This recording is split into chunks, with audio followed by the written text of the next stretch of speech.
Step into Value Zone. Value Zone. Hypermart. Button చెరు. నమస్తే. ప్రస్తుతం మనతో ఉన్నారు ప్రముఖ ఆధ్యాత్మికవేత్త, ప్రముఖ జ్యోతిష వాస్తు పండితులు మనతో సూర్యనారాయణ శర్మ గారు ఉన్నారు. వారితో మాట్లాడదాం. నమస్కారం గురుగారు. నమస్కారం అమ్మ. శుభం బియాదు. గురుగారు, ఇప్పుడు 2024 సంవత్సరంలో అసలు మిథున రాశి వారికి ఏ విధంగా ఉందండి? మిథున రాశిలో మనం వృషభ నక్షత్రం వస్తున్నామా 3-4 పాదాలు, ఆరుద్ర నక్షత్రం వస్తుంది 4 పాదాలు, అలాగే పునర్వస నక్షత్రం మొదటి 2-3 పాదాలు వస్తాయి. సో 3 అద్భుతమైన. పునర్వస నక్షత్రం గురుడి నక్షత్రం ఉంటాం, ఆరుద్రము శివుడి నక్షత్రం, అలాగే శని యొక్క నక్షత్రం రాహు నక్షత్రం ఉంటాం. సో ఈ 3 నక్షత్రాలకు సంబంధించిన వాళ్ళకి ఎలా ఉంటున్న విషయానికి వచ్చినప్పుడు ఏంటంటే ఫస్ట్ హాఫ్ తీసుకుందాం అంటే, ఎందుకంటే ఒక గురుడు మారుతున్నాడు 4 నెలల తర్వాత, గురుగ్రహం అంటే బృహస్పతి, మిగిలిన రాహు శని ఈ 2 మాత్రం యాజ్ ఇట్ ఈజ్ అలా ఉంటున్నారు. కాబట్టి ఈ బృహస్పతి ఏకాదశంలో ఉన్నాడు యాజ్ ఆన్ టుడే, అంటే లాభం ఇచ్చే ప్రదేశంలో ఉన్నాడు. మనం ఫిల్టర్ చేసుకుందాం. ఎలా చేసుకుందాం అంటే, ముందు భాగ్యంలో శనీశ్వరుడు కూర్చున్నాడు మిథున రాశి వారికి. భాగ్యం అంటే భాగ్యాధిపతి భాగ్యంలో ఉన్నాడు. 9th lord is 9th house, fine. 8th lord కూడా వాడు 9th హౌస్లో ఉన్నాడు. సో ఎక్కడైతే శనీశ్వరుడు కూర్చున్నాడో అది వాడు సొంత ఇంట్లో ఉన్నాడు కాబట్టి సంవత్సరం అంతా అక్కడ ఉంటాడు. కాబట్టి ఈ భాగ్యము అనేసి 9th హౌస్ అంటే ఎడ్యుకేషన్ గురించి చెప్తుంది, 9th హౌస్ అంటే తండ్రి గారి గురించి చెప్తుంది, 9th హౌస్ అంటే విదేశయానం గురించి చెప్తుంది. వాళ్ళ యొక్క లైఫ్ ఎలా ఉంటుంది, విదేశాల్లో వెళ్ళి చదువుకోని వాళ్ళు విద్యార్థులు ఉంటారు, సెటిల్ అవ్వాలనుకునే వ్యక్తులు ఉంటారు, వాళ్ళకి ఎలా ఉంటుంది చెప్తున్నాడు. ఇలాగా సాటర్న్ ఎప్పుడైతే అక్కడ 9th హౌస్ వచ్చాడో, ఈ యొక్క ఎడ్యుకేషన్లో చేంజెస్, తర్వాత హయ్యర్ ఎడ్యుకేషన్ కోసం వెళ్ళాలనే ప్రయత్నం కానీ, అది విదేశాలకు వెళ్ళాలని చేసే ప్రయత్నం కానీ, వీటన్నిటిలో ఒక మూమెంట్స్ వచ్చే అవకాశం అయితే మనకు కనబడుతుంది. అంటే న్యూ థింకింగ్ అన్నమాట, లైఫ్లో న్యూ థింకింగ్ అని కనబడుతుంది అన్నమాట. ఆ థింకింగ్ చేసుకుంటూ ముందు వెళ్ళ చేసే ప్రయత్నంలో కొంత సక్సెస్ కనబడుతుంది అన్నమాట. అలాగే అక్కడ సాటర్న్ 9th హౌస్లో కూర్చున్నాడు. 9th హౌస్లో ఉన్నాడు అంటే డెఫినెట్గా 9th హౌస్ అబౌట్ ఫాదర్ ఉంటాం. ఫాదర్ ఉన్నప్పుడు అంటే ఫాదర్కి ఏదైనా ఉంటే ఈ సంవత్సరం అంటే ఏ జాతకుడు అయితే వాళ్ళ నాన్నగారికి కొంత క్రైసిస్ కనబడవచ్చు. అంటే కొన్ని హెల్త్ ఇష్యూస్ చిన్న వచ్చే అవకాశం ఉంటుంది. అంతకంటే మనకు మేజర్గా మనకు ఇబ్బంది పడే విషయం అంటే ఫాదర్ కొంచెం ఇల్ హెల్త్ ఉండడం, ఫాదర్ కోసం ఖర్చు పెట్టడం, ఆ మెడికల్ ఖర్చు పెట్టడం, ఆ స్ట్రెస్ మనం తీసుకోవడము, ఇవన్నీ మనకు సాటర్న్ వల్ల జరుగుతుందన్నమాట. ఇక 9th హౌస్లో ఉన్న అదృష్ట స్థానం అంటారు, భాగ్యస్థానం అంటాం. మనకు లక్ ఫేవర్ చేసేది కూడా 9th హౌసే. 9th హౌస్ బాగుంటే మన లక్కీయెస్ట్ పర్సన్ అనమాట. 9th హౌస్లో మంచి గ్రహాలు ఉంటే మనకు లక్ మంచి రైజింగ్ అవుతుంటన్నమాట. సో 9th హౌస్లో ఈ లగ్నానికి ఈ రాశికి మిత్రుడు వాడు, మిత్రుడై ఉన్నాడే కాబట్టి న్యూట్రల్గా ఉంటాడు, కొంచెం పాజిటివ్ కూడా చేస్తాడు. సో 9th హౌస్ సాటర్న్ అనేది ఒక లక్, ఒక 20% లక్ కూడా ఇచ్చే అవకాశం ఉంటుందన్నమాట. సో ఇవన్నిటిని మనం దృష్టిలో పెట్టుకుంటే సోర్స్ ఆఫ్ ఇన్కమ్, రిసోర్సెస్, కొత్త వెంచర్స్, కొత్త యాక్టివిటీస్, వీటన్నిటికీ ఒక 20% పాజిటివ్గానే ఈ సంవత్సరం అంతా ఉండడానికి అవకాశం ఉంటుంది.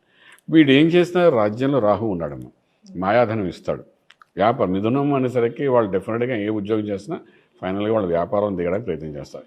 ఈ సంవత్సరం స్పెసిఫిక్గా వ్యాపారం చేసేవాళ్ళు ఎవరైతే ఉన్నారో, వాళ్ళ గురించి చెప్పాల్సిన విషయం ఏంటంటే, రాజ్యంలో రాహు ఉన్నాడు. రాజ్యం అంటే వ్యవసాయ క్షేత్రం, ఇందాక మనం మాట్లాడుకున్నట్టుగానే ప్రొఫెషనల్ ప్లేస్. అక్కడ రాహు ఉంటే మాయాధనం ఇస్తాడు. అంటే మోసపూరితమైనది కాదు, మాయాధనం.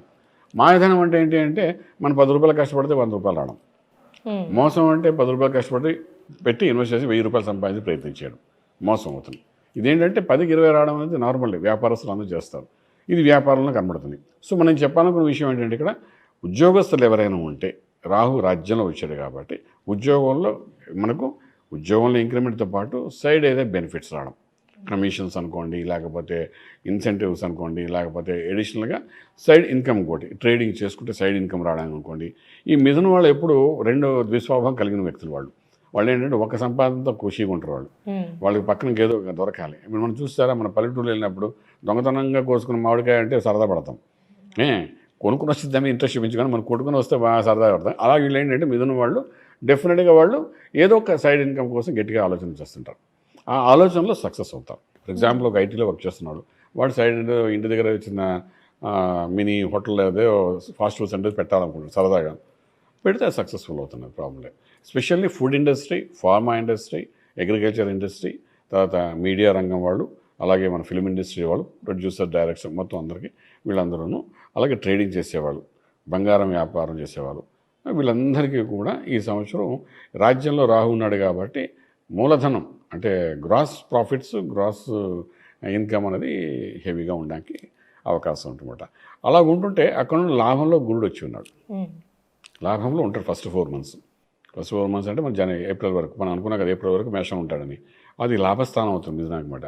ఉంటే ఏంటంటే వీడు చేసిన దాంట్లో ఒక ప్యూరిఫైగా అసలు ప్రాఫిట్స్ ఎంత అన్నది వాడు క్లియర్గా చూపిస్తాడు, ట్రాన్స్పరెంట్గా చూపిస్తాడు గురుడు.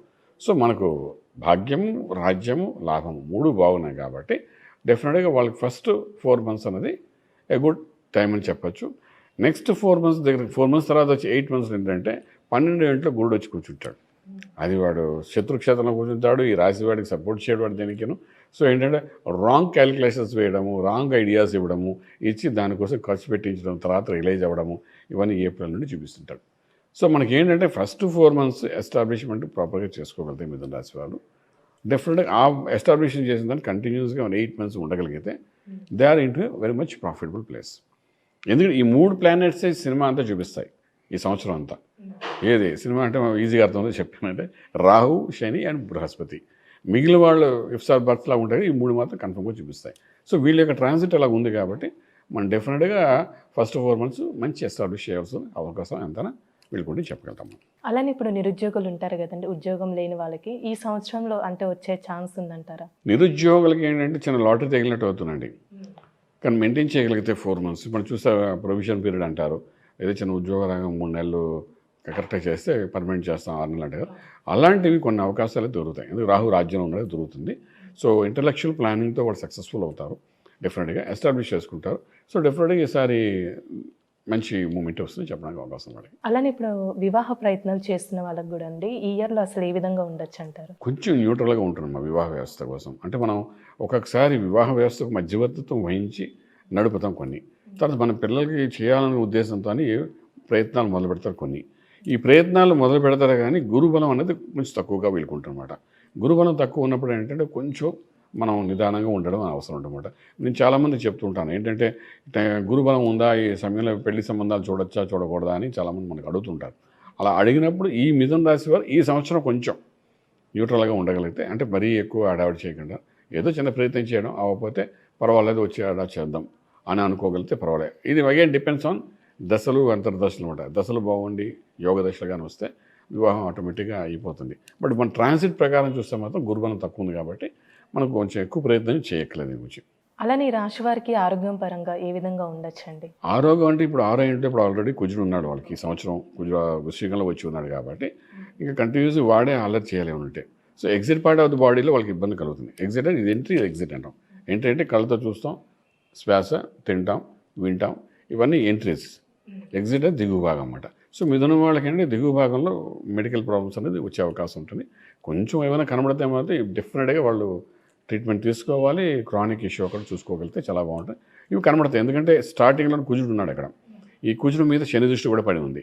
సో డెఫినెట్గా వాడు దిగువ భాగంలో ఇబ్బంది పడితే అది మేల్ కానీ ఫిమేల్ కానీ ఏదైనప్పటికీ సో షుడ్ బి అంటే ఇక్కడ బడ్జెట్ దగ్గర నుండి ప్యాంక్రియాస్ అనుకోండి, ఇండైజెస్ట్ సిస్టమ్ అనుకోండి, లేకపోతే గ్యాస్ట్రిక్ అనుకోండి, ఇంకొంచెం కిందకి వెళ్తే some other medical problems, urinal infection అనుకోండి, ఇమోషనల్ ఇన్ఫెక్షన్ అనుకోండి, ఇలాంటివన్నీ ఉంటాయి కదా. సో వీటన్నిటిని మాత్రం కొంచెం జాగ్రత్త తీసుకోవాల్సి వస్తుంది ఈ సంవత్సరం. అంటే ఈ రాశి వారికి ఎలాంటి పరిహారం చేస్తే మంచిదండి? ఎక్కువ ఇక్కడ మళ్ళీ మిథునం కాదు, అమ్మవారి యొక్క అనుగ్రహం కావాలి. ఇక్కడ మిథునానికి అధిపతి బుధుడైనప్పటికీ కూడా, విష్ణుమూర్తి అయినప్పటికీ కూడా యోగించేవాడు శుక్రుడు మాట. మనం చెప్పేది కూడా శుక్ర దోషాల గురించి చెప్తున్నాం. సో అమ్మవారు అంటే ఎన్ని రకరకాల అమ్మవార్లు మనకు ఉన్నాయి కాబట్టి విద్యలో శ్రీ విద్యలో ఉన్న వాళ్ళంతా శ్రీ విద్య సంబంధించి ఏదైనా మూలమంత్రాన్ని సాధన చేసుకుంటూ వెళ్ళచ్చు.